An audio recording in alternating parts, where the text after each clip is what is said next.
어느 곳에 어느 삼류 마술사가 평생을 사람을 흥겹게 하고 즐겁게 하는 마술 쇼를 하면서 살았던 분이 은퇴하고 나이가 많아서 연로해서 더 이상 못하고 그 일을 접고 그런데 어느 날 복음을 들었어요.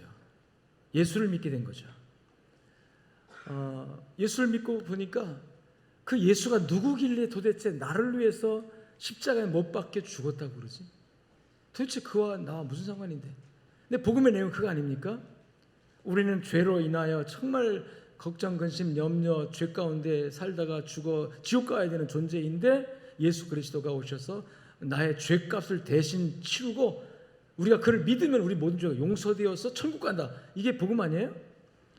그 이분이 그 복음의 진리에 눈이 확 떠진 거예요. 와, 이 세상에 이런 도대체 그분이 누구야? 도대체 누구길래 나를 위해서 그렇게 희생하고 헌신했지? 그를 믿어 내가 구원받았다고? 이렇게 이제 되니까 너무나도 이분이 그 복음을 깨달은 다음에 기뻤어요. 감사했어요. 그렇다면 어떻게 그분을 좀 기쁘게 하고 그분을 높이고 위로 그분에게 감사를 드려야 될까 하고 교회 다니는 사람들이 이제 유심히 보니까 젊은 분들이 막 몸으로 봉사하지요, 막 청소하지요, 구석구석 돌보지요, 또 이렇게 막 성가대도 하지요. 그리고 뭐 안 보이는 곳에서 또 막 교회 곳곳에서 그 성도들이 막 헌신하고 충성하는 것이 눈에 보이는 거예요. 전에 안 보이던 것이. 근데 자기를 비교해 보니까 이제 나이도 많아서 힘도 없지, 늙었지. 그리고 자기가 할 수 있는 일이 없던 거예요. 근데 가만히 보니까 자기가 평생 동안 해온 일이 뭐죠? 마술쇼예요. 내가 이게 내 특기고 내 정말 기술이고 난 이것밖에 평생 밥 먹고 살기 위해서 했지만 남을 기쁘게 하고 즐겁게 하는 일을 위해서 평생 살았는데 내가 나를 구원하신 주님 앞에 나를 사랑하신 하나님 앞에 할 일이 뭔가라고 생각하다가 이거다 하고 자기가 지금까지 그 마술 하던 모든 기구를 다 싸들고 예배당에 왔어요. 혹여나 누가 방해할까 봐 문 걸어 잠그고 요 앞에서 이제 마술 쇼를 합니다.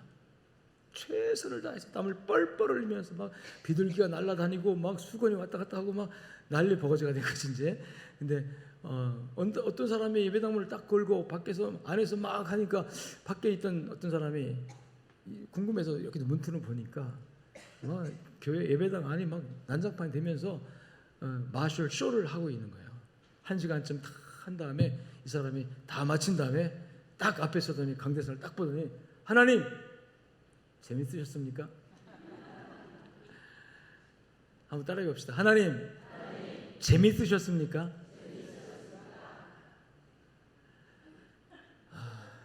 여러분 오늘 예배가 그 질문을 한번 해봤으면 좋겠어요. 내가 오늘 예배 마치고 끝나는 시간 하나님 기쁘셨습니까? 재밌으셨어요? 누구 때문에? 나 때문에. 여러분 우리가 착각하는 게 하나 있어요. 예배에 하나님이 광대가 되고 하나님이 배우가 되고 하나님이 공연을 해가지고 내가 기뻐야 된다, 내가 위로받아야 되고 내가 흐뭇해야 되고 내가 만족해야 되고 그래서 그 만족이 되면 오늘 은혜 받았다, 오늘 멋졌어, 예배 참 은혜스러웠어요, 목사님 고마워요, 예배 은혜 받았어요, 만족해요 합니다. 하나님은 안중에 없는 거죠. 그 나는 아닌데 하나님 그러시면 그 예배는 아닌 겁니다. 오늘 예배가 하나님이 받으시는 예배가 됐으면 좋겠습니다.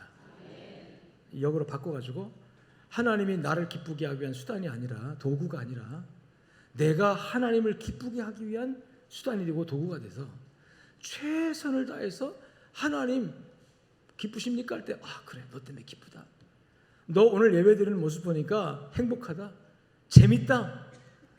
아멘. 솔직히 오늘 찬양하는 거 보면서 제가 흐뭇했어요. 아멘. 일단 숫자가 옛날보다 많아가 더 흐뭇했고 꽉 차니까. 그리고 예배 드리는 여러분들을 쭉 보니까 좀 마음이 기뻤어요. 근데 그 중에 이렇게 무표정하고 안색이 별로 밝지 않고 이렇게 보이잖아요. 이렇게 저는 이 강단에 서면 쭉 살펴보면 한눈에 들어와요. 느낌으로 들어와요. 여러분 이름 다 외우지 못해도 어느 분이 어느 자리에 좀 앉았다는 그 느낌으로 이렇게 알아지거든요. 그래서 어느 날 뭐가 허전해서 쭉 살펴보면 그분이 거기 없어. 그런 경우가 있어요. 근데 쭉 보니까 1부, 2부 때도 그랬는데 지금도 그러네요. 지금도 어떤 분은 무표정해요. 밝지 않아요, 안색이. 그건 뭐냐면 마음에 상처가 많다는 거죠. 그리고 마음이 어둡다는 거죠. 표정이 굳어 있어요. 아니, 예배드리러 왔는데 왜 이렇게 표정이 굳어 있을까?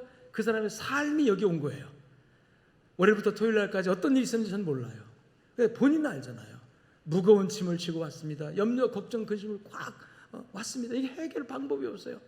그래서 어떻게 그것 좀 해결의 방법이 없을까 하고 오긴 왔지만 아직 그것이 마음에 꽉 누르고 있는 것들이 여러분 표정으로 나타나니까 찬송 불러도 재미도 없고 기도해도 재미도 없고 일어서긴 했으나 뭐 박수 치는데 그냥 건성으로 이렇게 치는 거고 하라 하니까 따라오는 거고 이렇게 되는 거죠.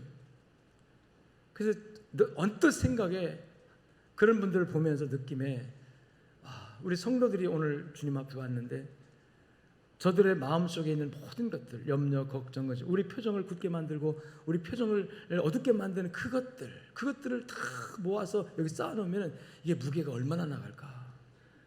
어마어마하게 많이 나갈 것 같아요. 어떤 분은 자기가 짊어진 그 무게 때문에 도저히 무게를 감당하지 못하고 생을 포기한 사람도 있잖아요. 최근에 학교 교사들이 그 무게를 감당하지 못하고 그냥 포기하고 너무 안타까운 일이에요.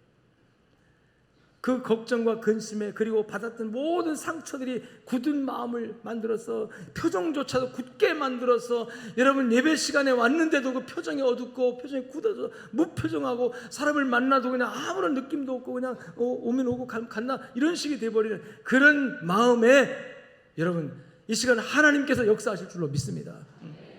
아멘. 그런 심령들이 다 이제 하나님의 이 예배에 와서 하나님을 만나고 하나님께 그 마음이 풀어져서 그 마음 심령 속에 어둠이 물러가고 그 딱딱한 것이 부드럽게 하나님의 성령으로 여러분이 변화되어서 하나님의 성령의 충만함이 여러분의 마음과 생각까지 밝게 만들고 표정도 밝게 만들고 그런 의미에서 옆 사람 바라보고 웃어봅시다. 한번 표정 좀 펴봅시다. 아멘. 예배는 하나님께 초점을 맞추고 하나님을 기쁘게 하려고 노력하는 거예요. 아멘. 자, 오늘 이 예배가 그런 예배가 되어지기를 주의 이름으로 축원합니다. 오늘날 많은 신자들은 예배를 통하여 은혜 받으려 하고 컬컬한 마음을 무엇으로 채우려 하며 귀와 머리에 욕구에 무엇인가를 채우려 하기 때문에 예배에 대해서 여러분 뭔가 불평이 막 생겨요. 뭐 채우려고만 하는 거예요. 뭐 받으려고만 막 하다 보니까 그게 안 채워질 때 그것이 뭔가 해결이 안 될 때 예배에 대한 불평과 원망이 생기게 되는데요. 하나님께서 이 예배에 임재하셔서 하나님의 은혜가 우리의 마음과 심령 속에 충만하게 임하게 될 줄로 믿습니다. 오늘 제가 본문의 말씀을 말라기서 1장 11절로 13절을 읽었는데 오늘 말씀의 중심 주제는 13절에 나오는 말씀입니다. 이 말라기 선지자는 구약 시대의 수많은 선지자들이 하나님의 부름을 받고 이스라엘 백성들에게 하나님을 대신해서 하나님의 말씀을 대언하는 자들, 그걸 선지자라고 하는데요. 그 많은 선지자들의 마지막 선지자입니다. 말라기 선지자가 예언을 마친 다음에 그 다음에는 약 400년 동안 선지자가 나오질 않아요. 예언자가 나오질 않아요. 즉 하나님의 보내심을 받은 이 주의 종들이 나오지, 물론 형식적으로 어떤 틀에 짜여진 제사장도 있었고 예배도 있었지만 제단에 제물을 드리는 그런 있었지만 하나님께서 그때 그 시대에 세우셔서 그 시대를 향한 하나님의 말씀을 선포하게 만드는 선지자가 이 마지막 선지자예요. 그리고 이 말라기 선지자 시대에 그 당시 이 유대인들 즉 레위 사람들은 굉장히 타락했습니다. 특히 제사장들이 타락을 많이 해요.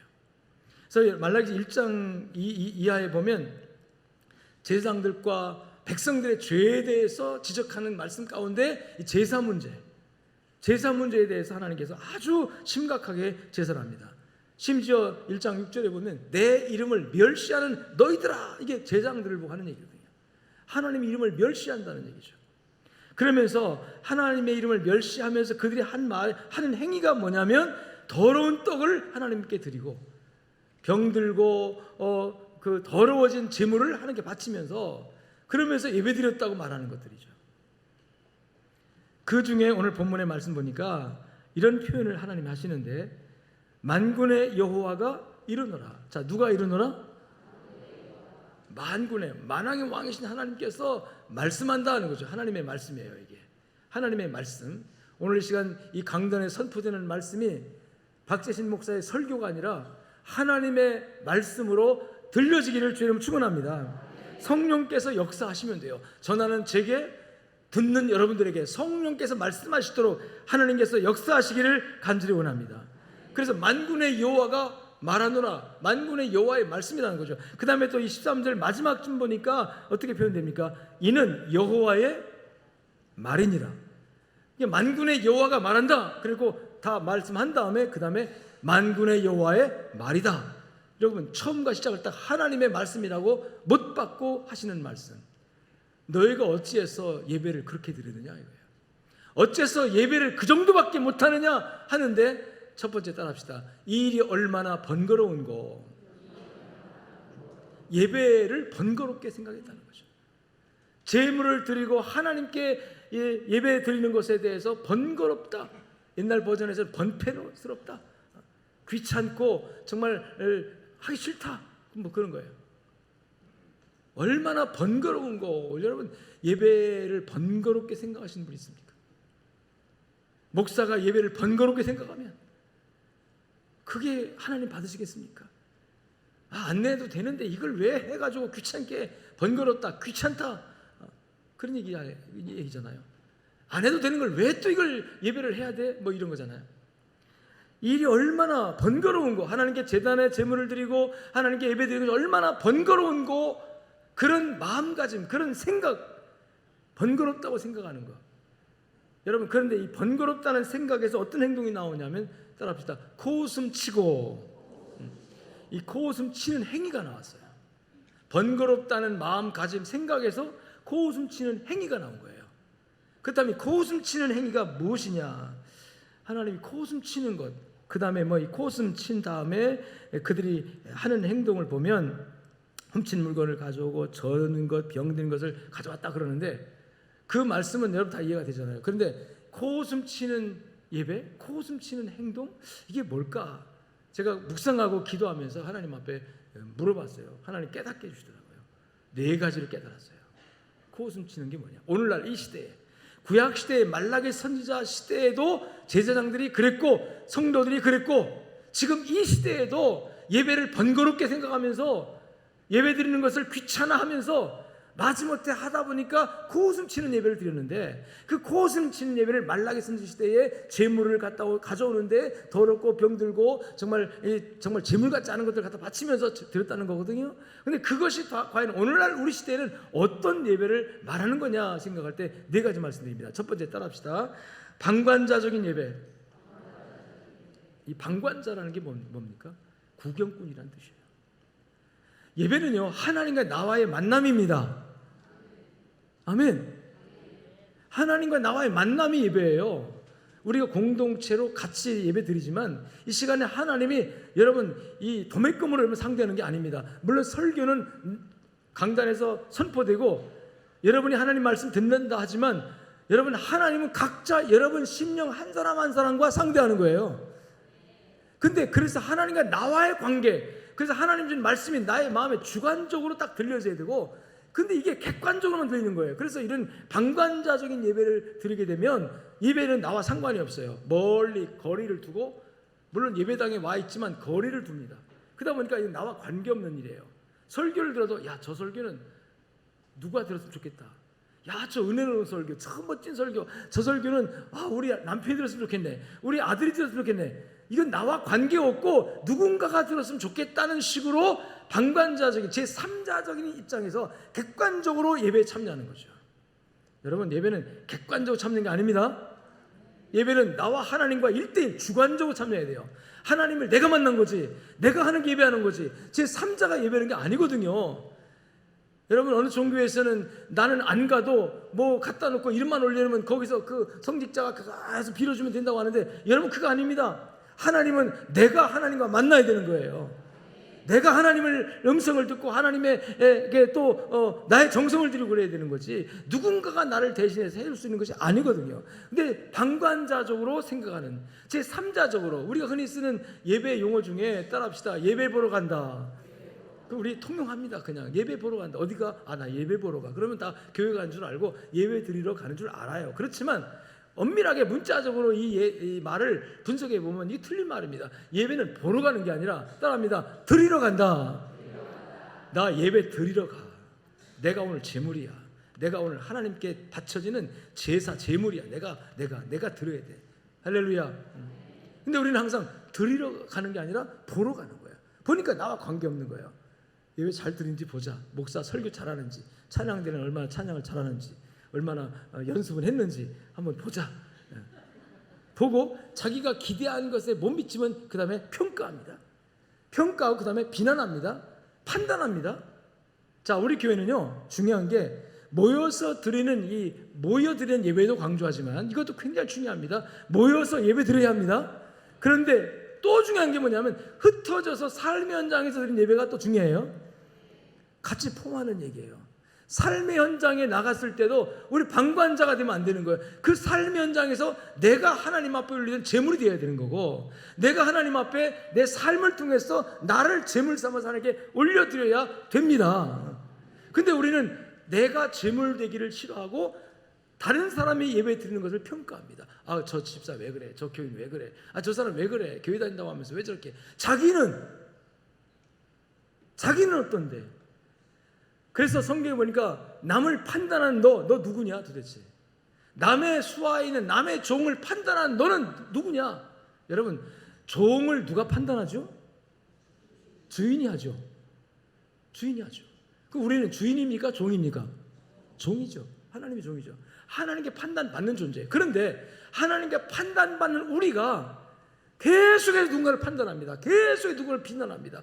왜 저것밖에 못해? 왜 저 정도야? 저 교회 다니는 사람이 왜 집사가 저 정도야? 자꾸 계속 판단하는, 이게 여러분 삶의 현장에서 우리 예배 실패하는 겁니다. 기독교인은요, 판단하는 사람이 아니에요. 남의 허물이나 잘못이나 부족한 거 있으면 같이 아파하고 같이 정말 고민하고 어떻게 하면 그 사람의 허물과 그 사람의 부족한 것을 보충시켜서 같이 하나님 앞에 같은 입장에서 서는, 같은 제물되는 그런 취지로 여러분 말하고 행동해야 되는 거예요. 너 나와는 상관없고 나는 그렇지 않은데 너 왜 그러냐? 비판하고 판단하고 정죄하고 비난하고. 여러분, 그러면 이렇게 말해요. 하나님, 예수님께서 남을 판단하는 너는 누구냐? 너가 판단한 그 판단으로 네가 도로 받을 것이다. 우리도 판단받아요. 사람들에게도 판단받고 하나님께도 판단받고. 그래서 여러분, 이 방관자적인 입장에 서면 판단하고 평가하고 비난합니다. 왜? 구경꾼이니까. 자기는 정말 더 못하면서도 판단 비난해요. 그렇지만 내가 예배자다, 내가 정말 하나님께 바치는 내가 제물이다 그러면요, 내 허물이 더 먼저 생각나고 내 부족함이 더 생각나서 남의 허물 안 보여요. 남의 허물 보이더라도 자기를 비춰보면서 나도 그런데, 나도 저렇게 넘어질 수 있는 사람인데 하나님 저 사람 용서해 주시고, 하나님 나도 저 사람 이해합니다, 하나님 용서해 주세요 하면서 같이 그를 위로하고 격려해서 그를 이렇게 세우고. 여러분, 그러지 공격적으로 판단하고 욕하고 비난하고 그것은 우리의 몫이 아닙니다. 방관자는 예배드리지 마세요. 여러분, 내가 제물이 되고 내가 하나님께 바치는 한 마리의 죽임당하는 어린 양처럼 하나님께 희생하는 그런 제물이 되어지는, 여러분, 방관자적인 예배가 아니라 제물 되어지는 예배가 이루어지기를 주님 축원합니다. 아멘. 비판자적인 예배. 그래서 예배에 대해서 기도에 대해서 장로님 기도가 왜 이렇게 길어, 뭐해 목사님 설교 은혜가 있네 없네, 이게 이제 비판하게 되면, 판단하게 되면요, 좋은 거 나쁜 거 다 얘기하거든요. 근데 나쁜 거 얘기하면 정말 더 안 좋고 좋은 거 얘기해도 사실 안 되는 거예요. 예배는요, 내가 판단할 영역이 아니에요. 심지어 우리가 흔히 목사님 은혜 받았습니다, 정말 오늘 은혜스러웠습니다, 그 얘기조차도 사실 안 맞는 얘기입니다. 그 얘기조차도, 아니 예배가 나 만족하려고 왔나? 나는 지금 만족하지 못했어도 내가 예배 드림으로 인하여 하나님이 기쁘셨다면 나는 아멘입니다. 아멘.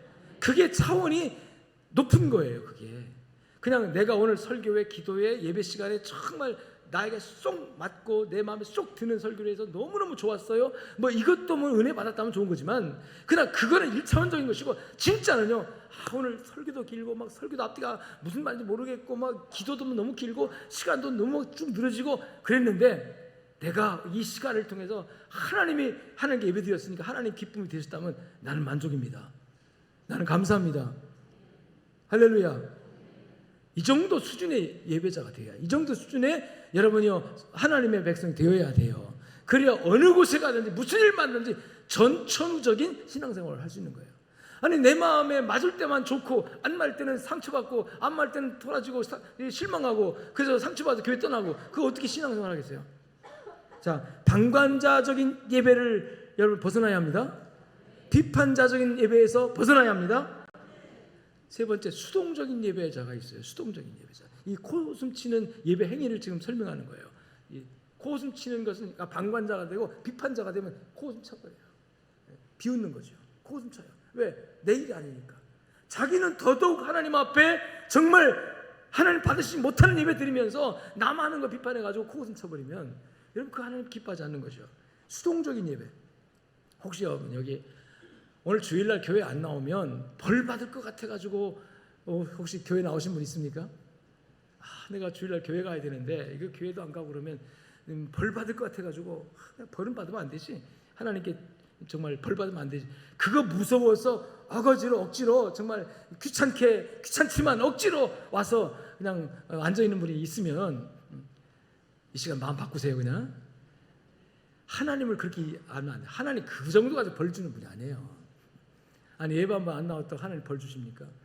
하나님의 사랑과 은혜와 자비하심은 여러분 생각하는 것보다 훨씬 더 높고 깊고 넓고, 아멘도 안 하세요.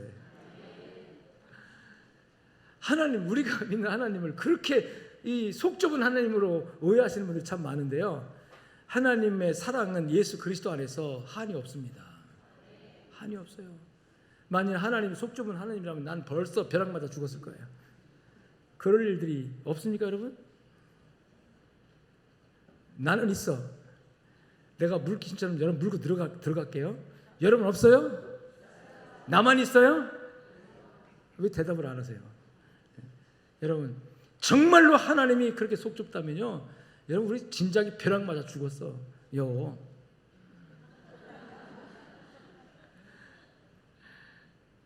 근데 하나님이 뭐 예배 한 번 안 나왔다고 뭐 벌 주실 것 같아서 어거지로 끌려왔습니까?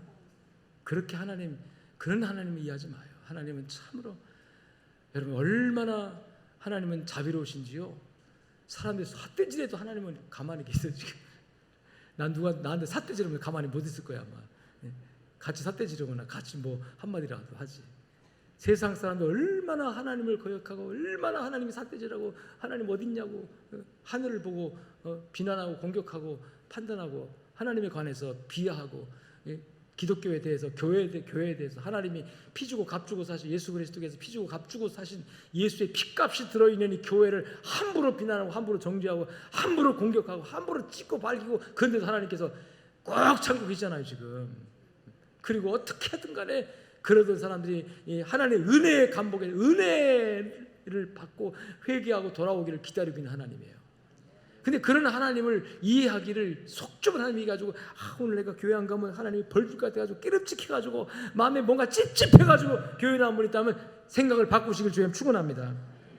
근데 실제로 그런 분이 많아요. 정말 많아요. 수동적으로 움직이는 신앙 태도.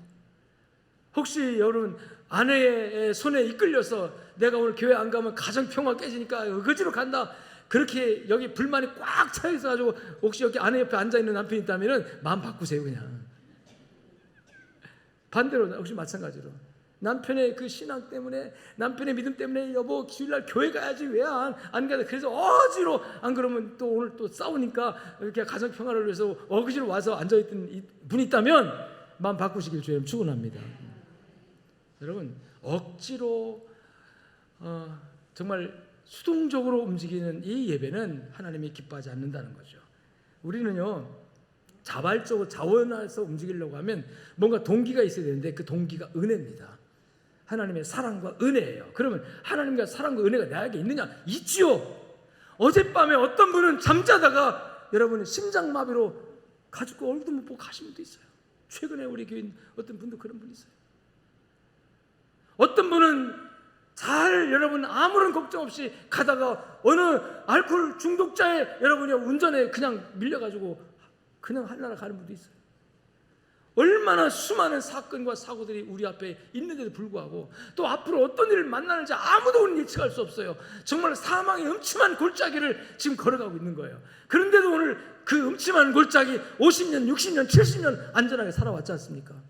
여기 우리가 있다는 거, 여기 존재한다는 거, 수많은 병균과 수많은 세균과 바이러스들이 우리 주변에 얼마나 떠다니는지 아십니까? 그럼에도 불구하고 오늘 하나님의 특별하신 보호와 사랑 가운데 여러분이 오늘 이 자리에 예배 드릴 수 있다는 거 축복이고 사랑임을 믿으시길 주님 축원합니다. 그 감사가 근거가 돼서 특히 우리가 여러분 하나님 앞에 의인은 없냐 하나도 없고 나도 죄인, 여러분 모두가 다 죄인이고 여러분 그 죄 때문에 여러분 이 땅에서 그 죄의 저주, 하나님이 저주한 게 아니라 죄가 우리를 저주했어요. 그 죄의 저주로 인하여 온갖 병들고 늙고 그래서 결국 죽어서 지옥 가야 되는 인생입니다. 지옥이 우리 앞에 아예 확정적으로 여러분이 작정되어져 있는 우리 인생의 그 운명 같은 인생 속에 주님이 오셔서 여러분이 지옥으로 가던 우리의 방향을 천국으로 바꾸러 오신 이 놀라운 사건, 십자가의 놀라운 이 구속의 사건, 이 사건을 통해서 우리가 하나님의 자녀가 됐고 구원받아서 오늘 하나님을 아버지라 부르고 예수님을 구주라고 부르는 이 놀라운 신앙, 다 하나님의 은혜 아니에요? 하나님 축복 아닙니까? 나는 우리나라에 복음이 안 들어왔으면 우리나라가 지금 어땠을까? 왕정 제도 안에서 백성들은 자유도 없고 왕의 그 종으로 살았거나 일제의 종이 돼서 우리나라가 아예 대한민국 없어지고 이 황국 시민으로 황국의 국민으로 살거나 아니면 공산당의 여러분 그 세력에 의해서 완전히 적과 통일돼 가지고 여러분 저 북한이나 중국이나 러시아처럼 살거나 근데 하나님께서 어떻게 우리나라에 은혜를 주셔서 아멘 이렇게 자유롭고 부강하고 이렇게 마음껏 예수 믿고 마음껏 여러분의 삶의 질을 느끼면서 살 수 있는 나라가 되게 했는지 여러분 이 은혜 생각하면 큰 축복이고 사랑이고 감격입니다. 이 사랑을 생각하면 하나님께 예배하지 않을 수가 없고 하나님께 감사치 않을 수가 없고 여러분 이게 억지로가 아니라 자원에서 자발적으로 아멘. 근데 오늘 많은 사람들이 억지로 수동적으로 움직이고 있는 성도들도 수동적으로 움직입니다. 하라고 해야만 억지로 하는. 여러분 은혜에 감격해서 사랑에 감격해서 자발적인 자원하는 여러분이요 예배가 되어지게 되기를 주님 축원합니다. 비헌신적인 예배가 코웃음치는 예배예요.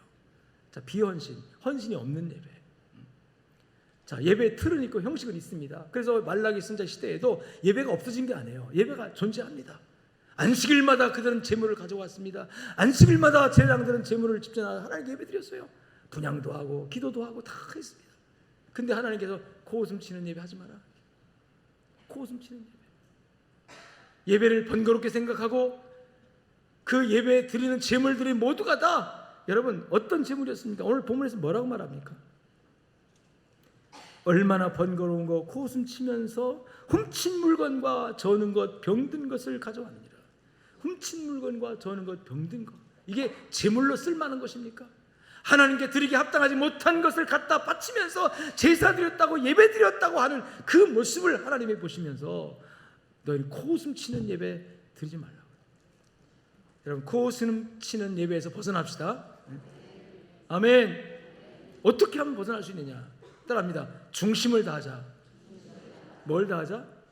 중심입니다. 중심. 마음을 다해야 되는 거예요. 마음을 다하고 중심을 다하는 거예요.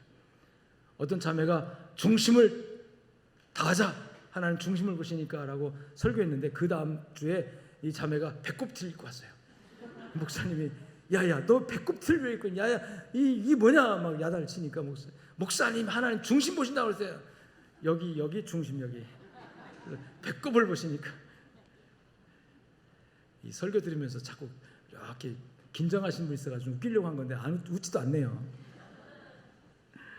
여러분, 중심 보신 하나님 앞에, 이것은 뭐냐면 마음의 집중을 의미합니다.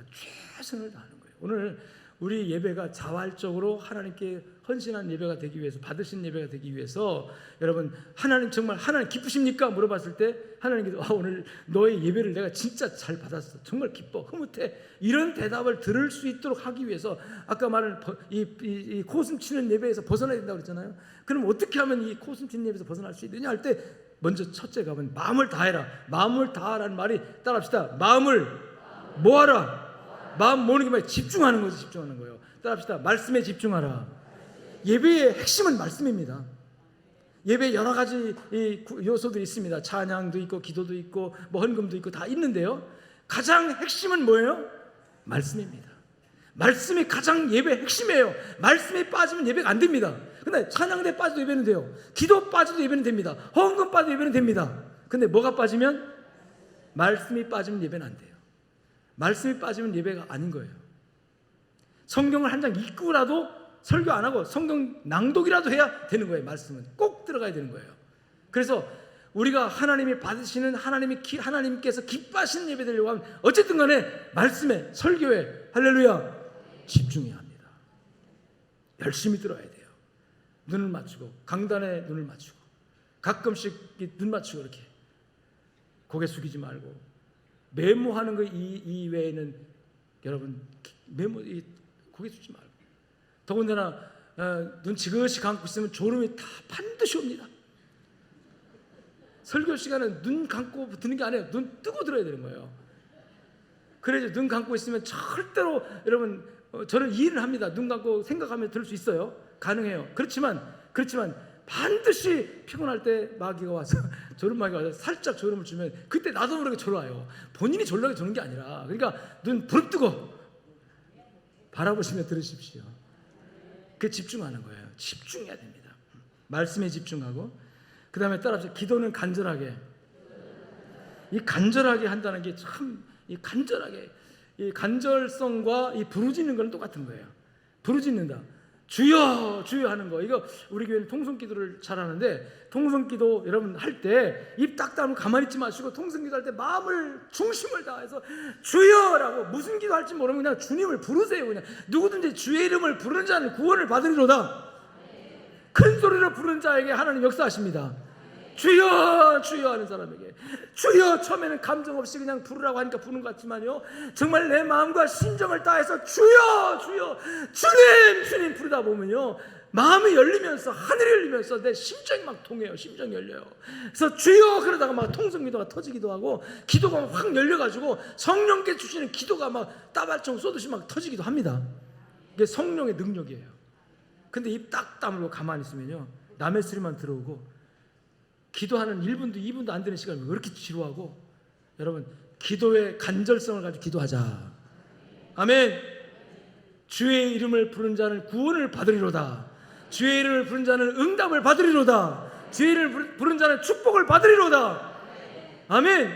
뭐 주님의 이름을 불러야 뭐가 해결될 거 아닙니까? 병 들었습니까? 주 이름을 불러야 뭐가 하나님 치료해 주거든요. 말든 할 거 아니에요. 이 부르는 거 굉장히 중요해요. 주의 이름을 부르는 거. 찬송은 입을 크게 벌리고 정성껏. 찬송 부를 때요, 조심할 거 하나 있어요. 이 회중 찬송 부를 때 힘들다고 이 찬송을 옥타브를 한 옥타브 낮추어 부르는 분들이 있어요. 한 낮춰가지고, 하나님은 나의 목자시니 내게 부족함이 없으리로다. 아멘. 이 노래 진짜 옛날 노래인데, 근데 이렇게 부르면 얼마나 좋습니까? 그러면 그 찬송 부르다가 내가 은혜가 돼요. 그런데 힘들다고 하나 할 것을 하나님은 나의 목, 이러다 보면 그 다음에 하품 나옵니다. 하품 나와. 진짜요. 졸린 시간이 아닌데 하품 나와버려요. 왜 그렇게 성의 없이 부릅니까? 찬송 부를 때는 따라합시다. 크게. 아멘.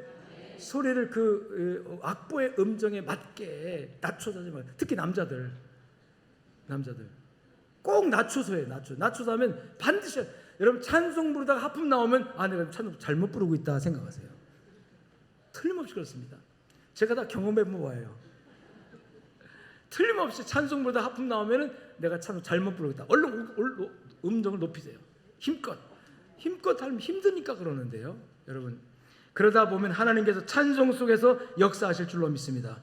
자, 잠언서 8장 18절에 보니까 나를 사랑하는 자가 나의 사랑을 입으며 간절히 찾는 자가 아멘.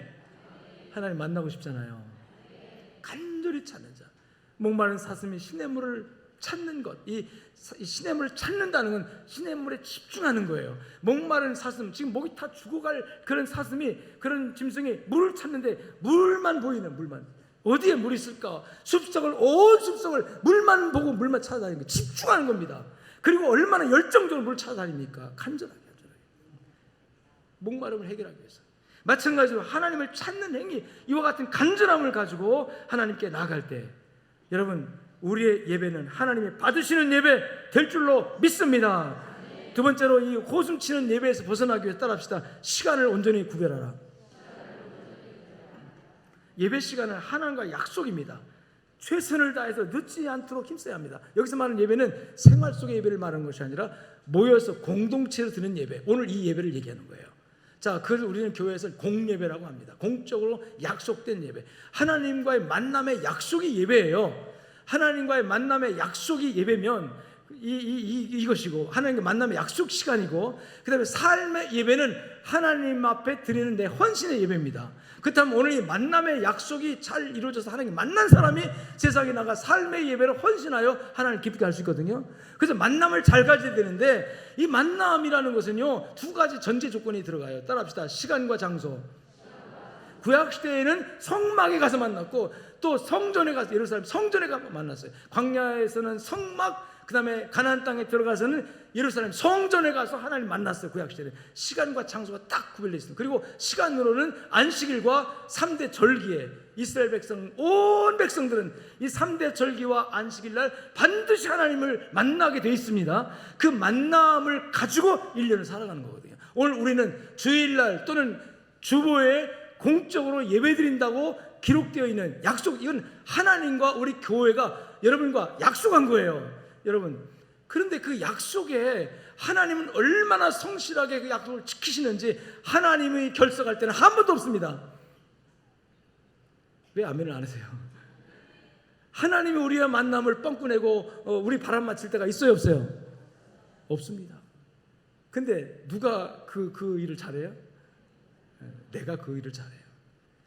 하나님과 약속은 그냥 사전에 얘기도 않고 그냥 뻥크내버리고 안 나와버리고, 또 지각하고, 그 다음에 하나님과 대화하다가 중간에 딱 나가버리고, 이 예배 시간을 여러분 소중히 하는 것이 믿음이에요. 하나님의 만남의 약속이야. 이 약속은 정말 그래서 정말로 살아있는 믿음을 가진 성도들은요, 하나님을 기쁘게 하고 신앙의 전통과 유사를 이어가는 성도들은요, 예배 시간, 주일 예배, 그리고 공적으로 하나님과 약속된 예배 시간을 여러분 철저하게 지킬 뿐만 아니라 목숨처럼 알고 자기의 모든 생활의 모든 스케줄을 여러분 하나님 예배 중심으로 맞추는 거예요.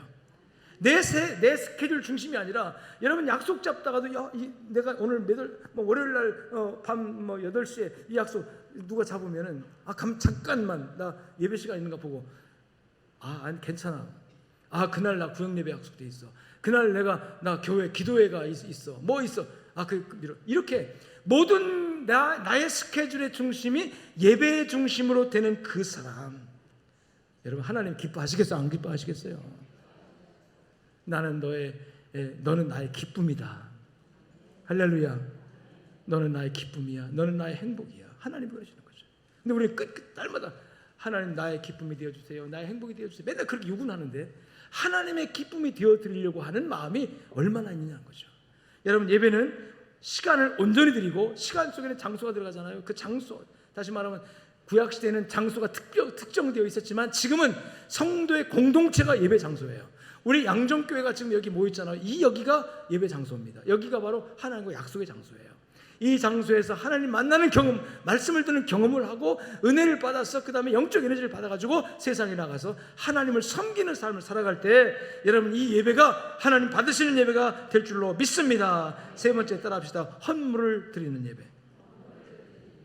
하나님께 나오는 자들은 빈손으로 오지 말라고 성경은 말합니다. 자, 그런데 왜 그러냐면 이게 원리예요. 단지 하나님께서 뭐 헌금 바치라 이게 아니라 원리상. 왜냐하면 우리가 몸과 마음을 다 하나님께 집중해서 드리는 것이 예배잖아요. 근데 사람은 물질적 요소가 있기 때문에 여러분 목숨이 중요하냐 물질이 중요하냐 돈이 중요하냐 그렇게 말할 때 답은 나와 있습니다. 뭐가 더 중요합니까? 우리 박사님 뭐가 중요해요? 목숨이 중요하죠. 말 물어보나 마나죠. 목숨이 중요합니다. 그런데요 실제 우리 환경을 보면 돈 몇 푼 때문에 자기 목숨 포기한 사람 있어요 없어요? 있습니다. 정답은 있는데 이 정답이 실행이 안 될 때 많아요. 목숨이 중요하면 돈 그까짓 거 뭐 빚을 어마 줘도 살아남아야죠. 그건 왜 자기 목숨 포기해요? 목숨이 중요한데.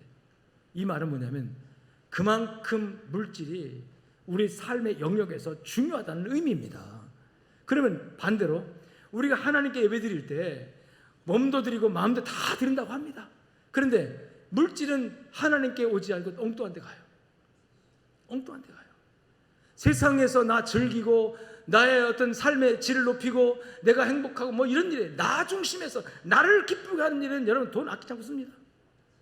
나를 보양하고 건강 뭐 챙기고 뭐 그런 일에 얼마나 아끼지 않고 마음껏 투자합니다. 마음껏 투자해요. 근데 내가 지금 나의 모든 생사화복을 주관하시고 나를 축복하신 그 하나님이라고 하면 나의 주인이라고 하면서 나의 왕이라고 하면서 그분 앞에 나올 때 우리는 헌금 드릴 때 얼마나 인색합니까? 계산하잖아요. 그래서 하나님은 없는 것들이라고 하는 게 아니라 이미 우리에게 있는 것들이 다 따라합시다. 하나님이 주신 것입니다. 난 빈손 들고 태어났는데요. 저는 지금 내 손에 얼마나 많은 것들이 쥐어져 있는지 몰라요. 안 보이죠? 안 보이지만 있습니다. 여러분 다 이렇게 해보세요. 다 있습니다. 얼마나 많은 것들이 내 손에 있는가? 내 손에 다 있어요. 빈손 들고 아무것도 태어나는데 하나님께서 나에게 오늘날 이 많은 것을 주셨구나. 할렐루야 감사합니다. 그리고 그 주신 것 중에서 내 마음이 하나님을 사랑하고 있지 아니 내 마음에서 주신 것 중에서 얼마를 구별하여 있는 것 중에서 얼마를 구별하여 하나님께 내 마음의 정성을 바치라는 거지 없는 것 빚내다가 없는 것 갖다가 어디서 막 긁어다가 뭐 도둑질에다가 바치라는 얘기가 아니에요. 여러분 어느 날 예수님께서 헌금 드리는 모습을 보다가 어떤 여인이 가난한 여인이 정말 가난기가 줄줄 흐르는 그 여인이 두 랩돈 이 두 랩돈 오늘날 500원짜리 동전 두 개가 똑같은 겁니다. 그 두 랩돈을 헌금함에 딸랑 넣는 걸 보면 주님께서 흐뭇해 하시면서 얘들아 저 여인은 구찬 중에 생활비 전부를 얻느니라. 사전에 예수님께서 그 여인을 아는 분이 아니에요. 주님은 그 마음을 아시니까 그 여인이 그 동전 두 개를 넣으면서 얼마나 정성과 마음을 다해서 하나님 앞에 구찬 중에 가난한 중에 그랬습니까? 근데 또 옆에 많은 사람 돈 많은 사람들이 뭉텅이들 넣는 걸 보면서 이 여인이 저 사람들보다 따라합시다 더 많은 것을 드렸느니라. 아멘. 이 여인은 그 구차한 생활 중에도 정말 동전 두 개밖에 없는 그 중에도 이게 모든 은혜가 하나님의 은혜라고 생각하면서 하나님께 바쳤어요. 근데 많은 돈을 가진 사람들은 이 하나님의 은혜로 생각하는 겁니다. 내가 버는 건데 뭐 내가 사업을 잘해서 내가 실력이 좋아서 내가 버는 돈인데 이거 뭐 이거 얼마 드리는 거 아무것도 아니다 이런 생각을 드린 거죠. 여러분 돈이 많다고 헌금 드리는 게 아니에요. 정말 가난하고 어렵고 힘들어도 이것이 하나님의 은혜요 내가 사는 것이 주님의 축복이라고 믿는다면 여러분 하나님 앞에 마음 어린 정성 어린 물질과 예물을 드려서 주님 말씀대로 너 보물 있는 곳에 마음도 있느니라. 또 반대로 마음이 있는 곳에 보물도 가느니라. 할렐루야. 마음이 있는 곳에 물질이 가요. 또 물질이 가면 뭐도 따라가요? 마음도 따라가요. 할렐루야. 이게 같은 거예요. 자, 교회에다가요 헌금한 분들 그 헌금이 아까워서라도 교회 나옵니다. 내가 정말 목숨 같은 돈을 하나님께 드렸는데 우리 교회 잘 돼야지 끝까지 지켜요. 끝까지 교회 안 떠나고. 왜? 자기 마음이 거기 있으니까. 돈이 간 그곳에 뭐 공개적인 것인가 제가 예를 들어볼게요. 우리 교회 앞에 소나무 심었죠. 처음에 제가 그랬어요. 이건 기념하겠다고, 이름 밝히겠다고 그래서 김은규 장로님이 세웠어요. 그다 그걸 갖다 심어놓고 우리 김 장로님 어떻게 하는지 아십니까? 매일같이 와서, 옛날에 매일같이 안 오셨어요. 매일같이 와서 물 주고 가꾸고, 물 주고 가꾸고, 물 주고 가꾸고, 물 그만 줘요. 제발 그만 줘요. 그래도 매일같이 와서 쳐다보고 물 주고 가꾸고. 여러분, 소나무를 심은 게 아니라 뭘 심었어요? 마음을 심은 거예요. 하나님의 재단에 그렇게 마음을 심은 거예요. 여러분, 우리 교회 앞에 아름다운 교회라고 있죠.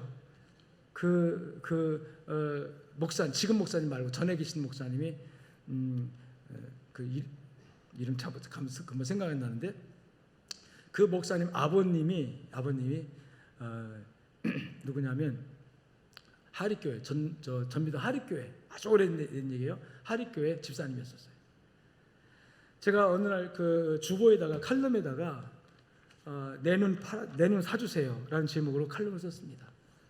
교회가 어려워서 교회가 정말 문 닫게 되었어요. 교회 지타가 부도나가지고 교인들 다 떠나가고 혼자 남았어요. 기도하다가 하나님께서 야, 너 눈 받쳐라 그래가지고 예수병 찾아가지고 안고 와가지고 내 눈 사달라고, 필요한 사람에게. 그러면 그 돈 가지고 뭐 하려고 했더니 교회 짓겠다고. 그래가지고 그 소문이 나가지고 그 예수병원에서 그 감동받은 그 원장님하고 직원들이 헌금해주고 건축금 해주고, 그 다음에 여기 전주 성결교회 이대준 목사님, 그 당시에 굉장히 유명한 부흥 강사입니다. 이분이 자기 성결교 교단 안에 이런 교회가 있고 이런 집사님이 있다고 전국의 부흥회 갈 때마다 다니면서 이 간증을 했어요. 그 간증을 제가 언제 들었냐면 중학교 2학년 때 부흥회, 어느 게 부흥회 가서 간증을, 너무나 제가 내 눈 빼서 바치겠다고 그 마음 감동받아가지고 그걸 기억하고 있다가 제가 칼럼에다 그 얘기 썼어요. 저는 하립교회가 어딘지도 몰랐어 그때. 그냥 하립교회가 이만 봤더니 그 가지고 이걸 이렇게 교회, 우리 주보를 옛날에 막 15,000부씩 막 주보 돌렸잖아요. 그러니까 이걸 돌렸는데 이분이 이걸 가지고 저를 찾아왔어. 옛날 저쪽 교회 있을 때 찾아왔어요. 그 목사님이 저를 보고 이게 목사님 이 얘기를 어떻게 하셨습니까? 저거 왜요? 왜 그러신대요? 이 당사자가 접니다 그러더라고요. 그러세요? 누구세요? 그랬더니 자기가 하립교회 목사님의 아버지래요. 아버지고 본인이 공주에서 목회하시다가 은퇴했는데요. 제가 하립교회 집사로 섬길 때 그런 일이 실제 있었습니다. 교회가 어려움 당할 때, 교회가 정말 재정이 어려워서 교회를 중단하고 교인들 다 시험도 떠나고, 얼마나 가슴이 아파서 하나님 아버지 내가 은혜 받았는데 구원 받았는데 이 교회가 이렇게 되니 이거 어떻게 합니까? 막 기도했더니 하나님 그런 감동을 주셔가지고 가서 눈 팔겠다고 했는데, 그래서 결국 그 교회는 막 전국에서 후원이 와가지고 그 이대준 목사님 막 간증하니까 감동받은 분들이 막 갔다가 헌금을 해줘가지고 갔다가 교회도 잘 짓고, 그래서 이분이 그 교회를 지은 다음에 성결교 그다음 신학교를 가가지고 이제 목사가 돼가지고 평생을 공주에서 목회하시다가 은퇴하신 다음에 아들 목회하는 교회 다닐러 왔다가 요걸 본 거예요. 전 그 얘기를 들으면서 얼마나 감격스러운지 몰라요. 정말 눈이라도 팔아서 하나님의 몸된 교회를 섬기려고 했던 그 집사님의 그 헌신의 마음을 하나님 얼마나 기쁘게 봐요. 그러니까 목사가 돼서 훌륭하게 목회하게 하시고 또 아들도 이제 목회하게 하시고 그런 놀라운 일을 하셨구나, 이런 감동이 되더라고요. 여러분, 더 가난하고 더 힘들고 어려울 때 우리 믿음의 선배들은요, 교회가 어려울 때 자기가 집도 팔고 밭도 팔고 다 바쳤어요. 그분들이 다 쫄딱 망했느냐? 천만의 말씀이에요. 하나님께서 받으시고, 여러분 우리 흔히 말하는 30, 60, 100배 눈에 보이는 물질적인 축복뿐만 아니라 보이지 않는 영적인 축복까지도 하나님께 놀랍게 축복하신 결과가 우리 한국교회 아닙니까 지금? 만일에 하나님 그런 헌신에 축복하지 않았다면 한국교회 여러분 이렇게 부흥할 수가 없어요. 헌신의 축복의 간정이 있으니까 또 누군가가 은혜 받고 또 헌신하고 그러는 거지. 여러분 헌신했는데 아무런 것이 없으면 그 누가 또 헌신하겠어요? 여러분, 우리가 예배에 이 헌신이 들어가야 된다는 거예요. 몸으로, 시간으로, 물질로 하나님께 헌신할 때 하나님이 그 예배를 기뻐 받으시고, 우리 예배 마칠 때 우리 한번 하나님께 다 질문, 하나님 오늘 나 예배 드리면서 하나님께 예배 드렸는데 하나님 저 때문에 기쁘세요? 하나님 저 때문에 재밌으셨어요? 하나님께서 아이 별로다야. 그러면 예배 다시 드려야 돼. 하나님 기쁘셨어요? 그래 오늘 내가 정말 너무 기쁘다. 자기가 알잖아요. 자기가 남은 몰라도 나는 알잖아요, 여러분. 내가 오늘 예배를 정말 하나님 받으실 만큼 드렸는가? 내가 오늘 예배를 정말 기쁘시게 드렸는가? 내가 알잖아. 내가 양심이 알잖아요. 할렐루야. 그래서 하나님이 기뻐 받으시는 몸과 마음, 물질, 정성 다해서 이 코웃음 치는 예배가 아니라 하나님이 기뻐 연락하시고 할렐루야 우리는 영광 돌리고 하나님은 너무너무 못하셔서 하나님의 기쁨이 되어지는 그런 예배 우리 늘 드리며 삽시다. 아버지 감사합니다. 들은 말씀 그대로 삶 현장에서 이루어지게 하시고 또 주님을 섬기는 과정에서 양적에 섬기는 과정에서 우리 신앙이 성숙하고 성장하고 하나님께 영광이 되어지도록 도와주시옵소서. 감사하며 예수님 이름으로 기도 올리옵나이다.